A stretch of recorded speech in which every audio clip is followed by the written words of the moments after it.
ரொம்ப அழகான எழுத்தாளர். ஒரு ஒன்றும் அவருடைய காவியம் போல் அவர் எழுதக்கூடிய ஒரு எழுத்தாளர். நான் கூட சொன்னேன், நீயே விஜித்தை நீயே அறிமுகம் செய்யலாமே, நான் எடுத்து வச்சிருக்காப்ல டக்குமுக்கு டிக்குத்தாலம் தானே, அவன் தான் முதல்ல அந்த படம் வேணாம் இந்த படம் வரட்டுன்ட்டான் விஜித்து. அது விஜித்து மேலே எனக்கு நம்பிக்கை இருக்குது. அதை விட எனக்கு எங்கால தங்கர்பிச்சா மேலே நம்பிக்கை இருக்குது.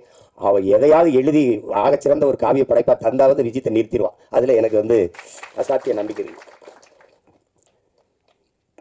கதை என்ன சொல்ல வருதுன்னு அப்புறம் பார்ப்போம். ஆனால் விஜித் சொன்ன மாதிரி நான் எதிர்பார்க்கல. சின்ன பிள்ளையிலேருந்து அரவிந்த் விஜித்தை நம்ம பார்க்குறோம். ஆனால் ஒரு அறிமுக படத்தில் இவ்வளோ பெரிய ஒரு கனத்த ஒரு கதாபாத்திரத்தை தூக்கி சுமக்கிற ஆற்றல் அப்படிங்கிறது ஒரு பெருசு தான்.